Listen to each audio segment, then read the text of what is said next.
Donc je m'appelle Serge Géry et Jean-Noël Mabiala m'a demandé d'intervenir. Il m'a apporté quelques éléments concrets relatifs au cadre dans lequel FC Only va exercer ses compétences, c'est-à-dire le dispositif français de formation professionnelle continue. Donc il m'a demandé de le faire parce que pendant près de 40 ans, j'ai exercé un métier dans ce domaine-là et que j'ai fait valoir mes droits à la retraite à 70 ans. Ça veut dire qu'on est encore vivant à 70 ans et qu'on peut encore travailler. Bon, donc à 70 ans, il y a quelques mois, alors que nous vivions une période très mouvementée dans le domaine de la formation professionnelle. Donc, mais je l'ai quand même vécu, donc je sais à peu près dans quel cadre Jean-Noël va pouvoir exercer ses compétences. Ce que je veux dire, c'est que ce qui a bouleversé notre système, c'est une loi de 2018 qui s'appelle « Pour la liberté de choisir son avenir professionnel », dite loi Pénicaud. De manière générale, en fait, on peut dire que cette réforme constitue une reprise en main du système de la formation professionnelle par l'État, en particulier au plan politique, mais aussi au plan politique avec France Compétences, qui est quadripartite, et aussi au plan financier, alors qu'auparavant le dispositif était globalement géré par les partenaires sociaux. Voilà, donc politique et financier, c'est-à-dire finalement les deux jambes du corps de formation continue. Cette loi amène un certain nombre de modifications qui concernent d'une part les dispositifs de formation, mais d'autre part les acteurs de la formation, en d'autres termes les financeurs, mais surtout, ça vous intéresse plus aujourd'hui, les dispensateurs de formation, notamment les organismes de formation, et en particulier FC Only. Alors, pour ce qui concerne les dispositifs de formation, pour résumer, auparavant, il y avait la contribution de formation financée, la contribution taxe d'apprentissage, et en gros, c'était quand même très largement à la main de l'entreprise, avec une part qui finançait le congé individuel de formation, c'est-à-dire des initiatives prises par les salariés en fonction de projets, et qui étaient donc financées. Vous voyez, c'était quand même, il y avait les entreprises qui avaient la possibilité de recourir à ces financements pour faire dispenser les formations nécessaires à la réussite de l'entreprise, et puis le congé individuel de formation qui était à la disposition du salarié, sans qu'il en réfère à l'entreprise forcément, pour pouvoir conduire son projet. Donc chacun pouvait avoir son projet, l'entreprise et le salarié. La réforme de la formation a modifié les choses. On peut dire que globalement, cette réforme concentre les moyens financiers des obligations légales, contribution, formation continue d'entreprise, taxe d'apprentissage en une seule contribution, qui désormais vise à financer d'une part les politiques publiques d'emploi et d'autre part le développement de l'alternance, je vais y revenir très rapidement, au détriment des plans de formation des entreprises, qu'on appelle maintenant plan de développement des compétences. Ça veut dire que des entreprises qui sont obligées de former leurs salariés, que ce soit pour que les gens travaillent dans un cadre interculturel plus serein, en comprenant mieux l'autre, en exerçant mieux son métier, en s'adaptant au quotidien aux nouvelles techniques, technologies, etc., eh bien, elle le financera désormais très largement, complètement pour les entreprises de plus de 50 salariés et très largement pour celles employant moins de salariés, sur leurs fonds propres. C'est-à-dire que ça participera aux dépenses des entreprises. Ça ne sera plus imputable à un budget de formation. Autant dire que quand c'était imputable, elle le faisait allègrement, dans le cadre d'un budget certes, mais elle se le faisait financer, que maintenant elle va le financer elle-même, elle va être évidemment beaucoup plus attentive, les moyens des entreprises comme les vôtres étant des moyens restreints. Alors, j'ai dit que maintenant, c'est réservé aux politiques publiques d'emploi. Oui, vous avez entendu, le gouvernement l'a dit, qu'il met en œuvre un plan sur 5 ans qu'il appelle le plan investissement formation, hein, qui est le plan investissement compétences, le PIC, qui coûte 15 milliards d'euros, en grande partie financé par le prélèvement sur la contribution unique de formation, et qui va concerner 1 million de jeunes demandeurs d'emploi et même salariés qui voudront se reconvertir. Donc sur 5 ans. C'est bien une politique publique d'emploi, notamment pour les demandeurs d'emploi et les jeunes. Et d'autre part, le développement de l'alternance, le gouvernement considérant comme essentiel les formations développées dans le cadre du contrat de professionnalisation, mais surtout du contrat d'apprentissage. Voilà. Donc, ce qui était à la main de l'entreprise maintenant, c'est une part très congrue. En d'autres termes, il faudra que Jean-Noël probablement réussisse à être très dynamique, et je ne doute pas qu'il le sera auprès des responsables des ressources humaines, pour leur faire comprendre tout l'intérêt des formations qu'ils leur proposent, afin qu'ils les financent dans le cadre de leur budget propre. Ça, c'est une des conséquences de cette réforme.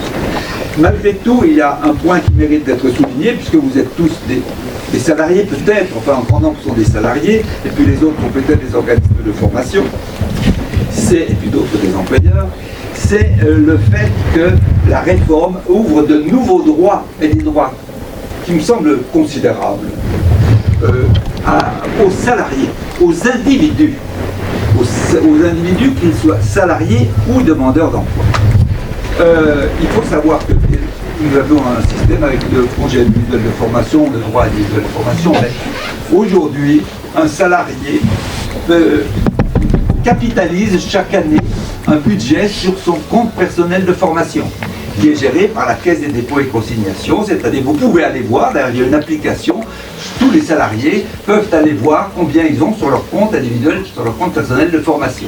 Et à partir de là, ils peuvent choisir une formation et l'acheter, à hauteur évidemment de ce qu'il y a sur leur compte. Alors, ce compte est alimenté de 500 € par an pour chaque salarié, avec un plafond de 5 000, et de 800 pour les premiers niveaux de qualification. Avec un plafond de 8 000. Avec ça, on peut quand même acheter des formations, sans en rétéler forcément à son employeur d'ailleurs, et le faire pendant son temps libre. Donc cela, c'est très important, et c'est à votre disposition. Mais il y a un autre dispositif pour des formations probablement plus longues, et qui amène le salarié à vouloir changer soit de qualification, soit de métier, c'est le compte personnel de formation de transition professionnelle. Et cela, c'est très important. Cette transition pro qui gère cela, c'est l'ancien FONGECIF, peut-être que certains d'entre vous le connaissaient. Et donc là, le salarié peut demander à bénéficier d'une formation de 1000 heures, par exemple, pour apprendre, et dire pourquoi je suis secrétaire, je dois apprendre le métier de boulanger en formation, je suis aide-comptable, je veux apprendre le métier pour être chauffeur de taxi, etc. Et donc changer de qualification ou de métier, là, le coût de la formation, souvent très élevé d'ailleurs, est pris en charge par l'organisme, et ainsi que la perte de salaire de l'individu pendant 6000 heures de formation, par exemple. Donc, on ne peut pas dire que la réforme ne soit pas attentive, mais elle est attentive aux individus.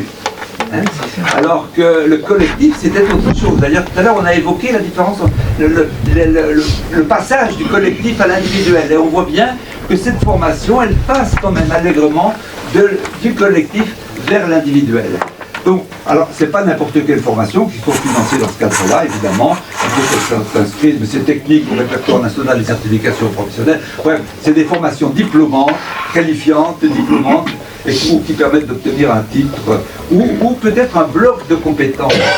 C'est-à-dire qu'aujourd'hui, et les universitaires le savent bien, les formations sont découpées en blocs de compétences, de 20 heures, 50 heures, ça dépend, et qui permettent d'avoir des bouts de certification. Et puis à la fin, s'il y a 5 blocs de compétences pour un diplôme, cette année on réussit à obtenir un bloc de compétences, l'année prochaine un autre, puis au bout du compte, on a les 5 blocs et on a le diplôme.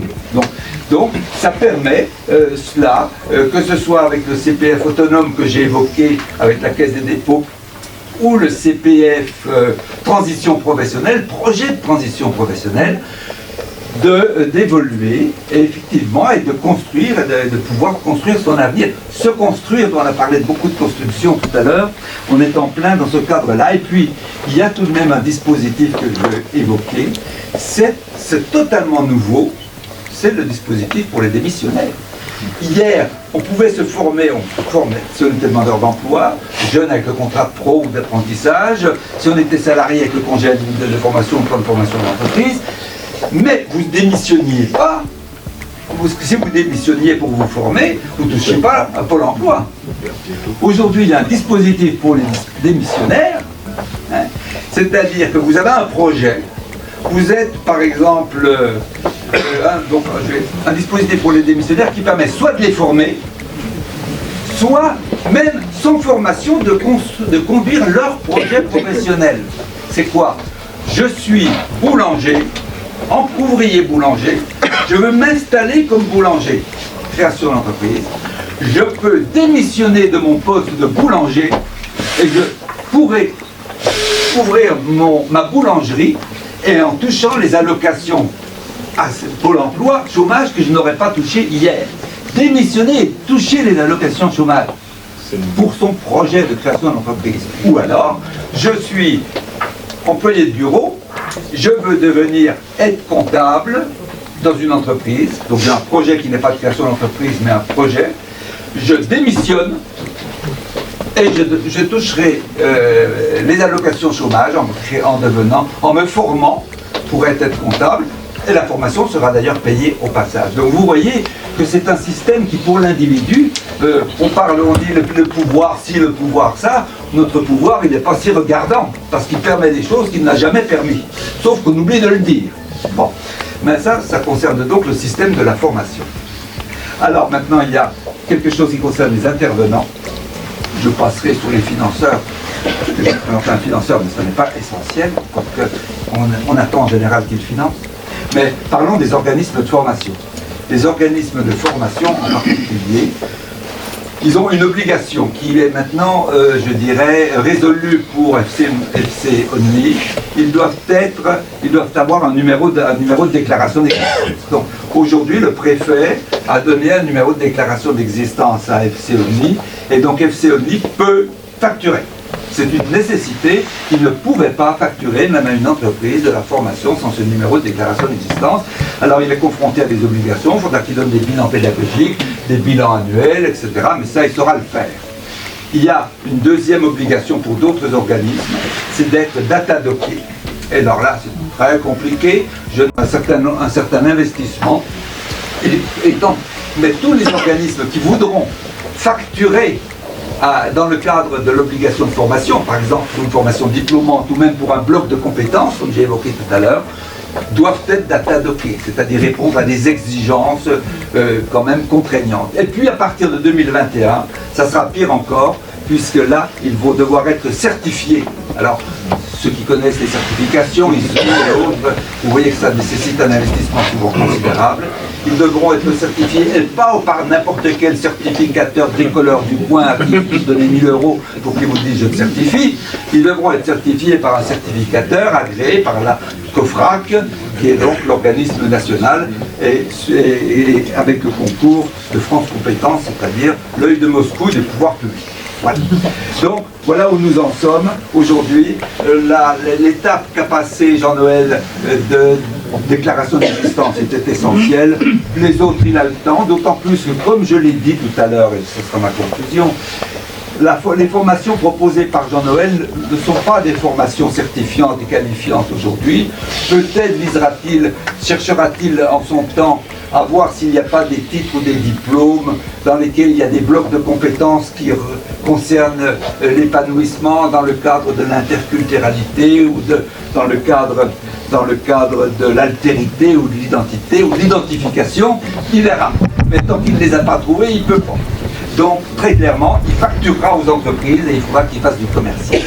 Moi, ce que j'ai compris, parce qu'effectivement, on a été tout à fait passionnant, mais pas concret, ainsi qu'on a souhaité tout à l'heure l'être. Ce qu'on a compris, c'est que Jean-Noël va proposer des formations qui pourront être soit inter-entreprises, avec des salariés. Oui, mais moi, comme je n'ai pas le temps de détailler toute l'équipe, j'ai un individu, et je ne connais d'ailleurs que lui. Donc, dans une entreprise, on connaît le patron, on ne connaît pas toute l'équipe, surtout s'ils ont 5000 salariés. Et peut-être qu'un jour, tu en auras 5000. Donc, enfin, c'est tout le mal que je te souhaite. Dans ce cadre-là, donc, les formations dispensées par Jean-Noël seront dans le cadre inter-entreprise, des salariés de différentes entreprises qui seront réunis ensemble, ou dans le cadre intra-entreprise, d'une entreprise qui amènera 8 personnes ou 10 personnes. Ce seront souvent, c'est ce que j'ai compris en tout cas, des formations actions. C'est-à-dire des formations actions vont nous permettre de sortir, vont vous permettre de sortir du strict cadre que nous avons vu qui était passionnant, c'est le cadre intellectuel. Quelles sont les origines, pourquoi, comment ça fonctionne dans le cerveau, etc. C'est ça, c'est pas ça du tout. Alors il y aura de ça en introduction, mais il y aura surtout quel est le problème posé dans votre entreprise et que nous allons essayer ensemble de résoudre, chercher des solutions. Alors ces solutions, c'est vrai qu'il va falloir remonter de temps en temps à la compréhension des choses pour pouvoir les analyser et les trouver, ces solutions. Mais s'il ne fait pas ça, ça n'aura pas d'intérêt par rapport d'ailleurs aux entreprises, car elles ne vont pas payer simplement pour poser ou deviser gaiement, hein, elles vont payer parce qu'elles attendent des résultats mesurables. Et d'ailleurs, je crois qu'il y a des étapes de mesure, de retour d'expérience, etc. J'ai également compris, dans ce qui s'est dit tout à l'heure, combien la notion, je trouve ça intéressant, d'identité, d'altérité, vraiment, combien ces deux notions sont liées. Donc, je me construis dans le regard de l'autre, et en même temps, ce regard, il est peut-être déformé, c'est tout à fait passionnant. Mais dans l'entreprise, on est obligé de travailler ensemble. Donc, ce sont des arguments commerciaux, Jean-Noël. On est obligé de travailler ensemble. Et le patron, qui a des salariés de différentes origines, de différentes cultures, quelles que soient les sources de ces cultures, il faut bien qu'il réussisse, lui, à travailler avec eux, et eux à les faire travailler ensemble. Donc c'est ça le problème posé. Et il n'est pas très compliqué, c'est un problème. Moi je parle de l'entreprise parce que je ne fais pas ça, je n'ai pas travaillé pour faire plaisir. J'ai travaillé l'éducation, c'est pour l'éducation, c'est pour l'enseignement initial, mais là on est dans la formation continue. C'est-à-dire ce qui nous intéresse, c'est pas de planter des marguerites, c'est simplement d'avoir une rentabilité meilleure, une optimisation du travail, des gens plus heureux à leur poste de travail, des gens qui se regardent différemment et qui de ce fait se construisent différemment. Donc c'est cela ce que j'ai compris. Alors à partir de là, ça sera très utile. Et puis là, on va développer des compétences transversales. Et en fait, ce qui fait l'avenir des entreprises, ce qui fait la réussite des individus, c'est leurs compétences transversales, leur capacité à comprendre, leur capacité à écouter l'autre, leur capacité à s'exprimer. Et ça, ce que nous proposons là, ce sont des compétences transversales. Donc moi, je suis vraiment très content de l'initiative de Jean-Noël. J'ajoute que on aspire tous à plus de réussite, à plus de bonheur, que ce soit à titre personnel, mais là, pour moi, c'est à titre professionnel qu'il le propose. Et restons-en là. Le personnel, on a le temps, d'ailleurs, ça sera le moment de l'apéritif, et puis plus tard. Alors moi, ce que je voulais vous dire, donc, c'était que je félicite Jean-Noël, que j'appelle des fois Jean-Michel, qui me le reproche, très attention. Je félicite Jean-Noël d'avoir osé entreprendre, parce qu'aujourd'hui, il y a beaucoup plus de gens qui lèvent les bras au ciel en disant il n'y a qu'à Faucon que des gens qui les manches. D'ailleurs, je vous félicite d'avoir réussi à passer outre les parages, hein, madame, j'ai eu du mal aussi. Bon, donc, de nous aider à tous à mieux vivre ensemble et à nous épanouir individuellement et collectivement. Merci Jean-Noël.